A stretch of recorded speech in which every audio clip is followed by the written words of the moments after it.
French Morning, les podcasts. Moins un pâte, Éric Gendry. Bonjour à tous, nous sommes aujourd'hui à Pau en compagnie d'une paloise pure souche, impatriée sur ses terres après avoir passé près de 14 ans au Chili. Alors au début, il s'agissait d'un stage de fin d'études de 6 mois qui, de rencontres en mariage, de boulot en autre boulot, a finalement écrit une page essentielle de la vie de Claire Durand, notre invitée. Le Chili tient donc une place prépondérante aujourd'hui encore dans la tête de Claire. C'est à Santiago qu'elle a connu son mari, chilien. C'est encore à Santiago qu'elle a radicalement changé de métier pour découvrir un secteur, l'immobilier, dans lequel elle n'a plus jamais cessé de travailler, jusqu'à présent du moins. En novembre 2020, la situation économique au Chili est instable, inquiétante même. C'est une des raisons du retour en France. La seconde est, elle, beaucoup plus personnelle. Claire Durand est l'invitée de Moins un pâte. Si mon mari était avec nous, il vous dirait qu'il a pris la décision le 4 août 2019.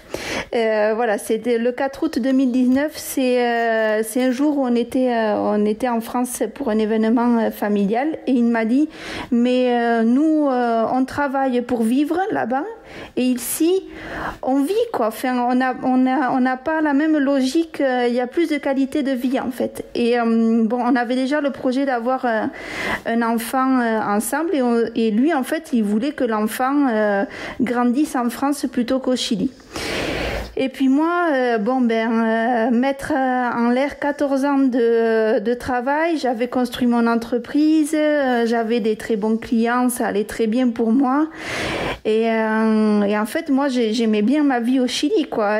On était dans un très joli quartier à Santiago, on côtoyait plein de monde. C'est vrai qu'on avait une bonne situation, c'est important à dire.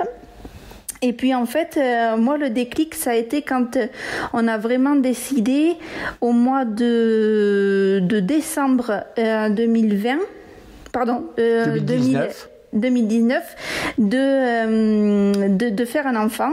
Et en fait au Chili le système de santé est soit vous avez le système public mais qui n'est pas très efficace et le système de santé privé chilien qui est certes efficace mais qui est très très cher. Et donc quand j'ai appris ça, en fait qu'il fallait que je pense d'abord à l'argent au lieu d'être contente de tomber enceinte ou de vouloir tomber enceinte. Il fallait que je fasse tout un plan financier pour voir comment financer la grossesse. Mais ça m'a totalement refroidi et c'est là que j'ai dit tu sais quoi, on va se marier au mois de mars 2020, donc on s'est mariés et puis à partir de là moi en 2020 je m'en vais. Je lui ai dit toi tu fais ce que tu veux, tu m'accompagneras mais en 2020 on s'en va et ma décision est prise. C'est là que j'ai eu le déclic en fait. Globalement, vous avez fait, vous, le bon pari, Claire, votre mari, qui lui était surtout intéressé par la douceur de vivre en France. Il est arrivé dans une France qu'il n'avait pas vue quand vous étiez là au mois d'août 2019. Il avait vu une France qui était paisible. Et vous êtes arrivé dans une France où il y avait des gilets jaunes partout dans les rues, où il y avait un climat social détestable. Est-ce que à ce moment-là, vous vous êtes dit, mais est-ce qu'on n'a pas fait une connerie ? Non, pas du tout. Je vous dirais que nous, surtout mon mari, il a plongé les deux pieds dans le plat. Lui, il est arrivé, moi je suis arrivée en novembre, lui il est arrivé en janvier de cette année. Et en fait, c'est le Covid qui, c'est pas tout ce que vous me dites, pour lui en tout cas qui joue, c'est le Covid. Le Covid là-bas au Chili. J'allais en parler après du Covid, mais c'est vrai que depuis quelques années, si je vous dis ça, c'est parce que la France, le monde entier pour ce qui concerne le Covid, mais la France vit des périodes troublées et qui, pour des gens qui ont passé 15 ans à l'étranger, doivent être un petit peu stigmatisantes.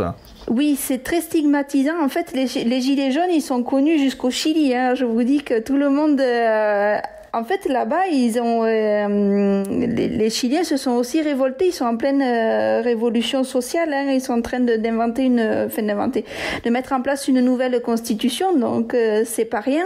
Mais ce qui est sûr, c'est que dans le contexte dans lequel le Chili se trouve actuellement, on est beaucoup mieux en France. On est plus serein, on est plus sécuritaire. Là-bas, il faut se rendre compte que, par exemple, vous allez au centre commercial, il faut toujours, les femmes, avoir le sac devant soi parce que on peut vous voler à n'importe quel moment, dans n'importe quel lieu. Le patron de mon mari, l'autre jour, ouvre sa voiture pour aller au portail. La voiture a été volée parce que il y avait des gens qui passaient et ils lui ont volé la voiture puisqu'il avait laissé la portière ouverte. Donc, ce sont des choses qu'ici, on ne voit pas vraiment beaucoup. Claire, on va parler maintenant de la vie professionnelle. Vous aviez développé un business dans l'immobilier au Chili. Est-ce que vous avez essayé, après votre impatriation, de reproduire ce business en France avec, j'imagine, un immobilier qui n'a rien à voir avec celui du Chili? Est-ce que vous avez essayé de continuer dans cette voie? J'essaye encore. En fait, je suis en train de chercher du travail, donc je lance ma candidature, si vous voulez. Non. J'essaye en fait de changer de secteur, tout en gardant à l'esprit qu'évidemment 14 ans dans l'immobilier, ça marque et j'aimerais bien, oui, revenir dans ce secteur si je n'ai pas d'autres opportunités ailleurs. Après, on verra. L'inconvénient de l'immobilier, c'est que ce sont vraiment, il y a très peu de contrats, de vrais contrats d'embauche, et c'est souvent des indépendants. Donc, je verrai. Pour le moment, je m'occupe de mon bébé et je verrai en septembre. Sur le plan humain, votre mari, lui, a découvert la France parce que vous m'avez expliqué qu'il était beaucoup plus chilien que français. En revanche, vous étiez française. Vous aviez vécu en France longtemps avant de partir au Chili. La France que vous avez retrouvée en 2020, était-elle, à vos yeux, vous a-t-elle paru tellement différente de celle que vous aviez quittée en 2007, Claire? Oh oui, parce que en fait en 2007 j'étais encore étudiante. Alors j'avais 23 ans quand je suis partie. Donc on a une vision totalement différente de la vie. À 23 ans on est insouciant. On part au Chili et puis voilà, on se fiche un peu de toute la famille et de tout ce qui peut arriver. Bon, maintenant c'est très différent. Évidemment ma famille aussi, mes parents sont beaucoup plus vieux et en fait, on retrouve moi, j'ai retrouvé mes marques. J'ai retrouvé mes marques parce que je vis vraiment à côté de ma famille. J'ai cette chance-là de pas devoir vivre dans une autre ville beaucoup plus loin que là où sont mes parents. Et vraiment, ça m'a pas. Je suis pas en fait choquée de ma réadaptation. Mais c'est sûr que le temps a évolué. Je suis partie en 2007. Je crois que le site Amélie n'existait pas. Il y a plein de choses qui n'étaient pas du tout digitalisées ou numérisées en France. Et ça fait du bien de voir que la France évolue aussi dans ce système numérique, quoi, en fait. Mais d'une certaine manière, vous avez dû réapprendre la France, Claire. Tout à fait.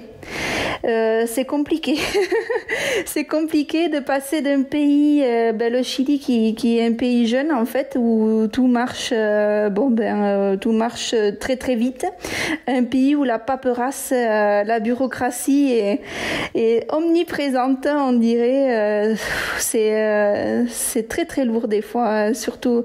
Moi, j'ai dû faire des papiers pour la sécurité sociale de mon mari qui n'avait pas eu de numéro. On nous dit pour avoir le numéro de sécurité sociale, ça peut prendre des mois ou des années. J'espère que ça va pas prendre des années, en fait. C'est un exemple. Claire, je vous ai écouté attentivement. Je crois avoir compris que vous étiez contente de la manière dont les choses se sont déroulées depuis que vous êtes revenue en France par rapport à l'idée que vous vous en étiez fait quand vous aviez pris la décision au Chili. Est-ce qu'il y a eu quelque chose qui s'est passé, une anecdote, quelque chose, un moment, qui vous a fait vous dire « mais est-ce que j'ai pas fait une bêtise en revenant ?» Il n'y a pas eu un grain de sable dans votre impatriation? Pour le moment, non. Vraiment, non. Là, il me tarde juste de trouver du travail pour pouvoir vraiment être bien insérée dans la vie sociale et la vie laborale française. Hein. C'est tout ce qui me manque. Voilà. Mais sinon, je dirais que c'est un carton plein au niveau du bonheur qu'on peut avoir à revenir dans notre patrie. Ça fait plaisir de terminer comme ça, Claire. Vous savez, on entend beaucoup d'impatriés à longueur d'année pour les besoins de cette rubrique. Et c'est vrai qu'avoir quelqu'un qui a le sourire, la banane, et qui se dit « j'ai réussi mon impatriation », c'est quelque chose qui fait toujours plaisir et qui peut inciter justement des expatriés qui vivent à l'étranger et qui se posent la question de savoir s'ils vont revenir, qui peut les inciter à faire le choix de revenir indépendamment des contraintes liées au Covid actuellement.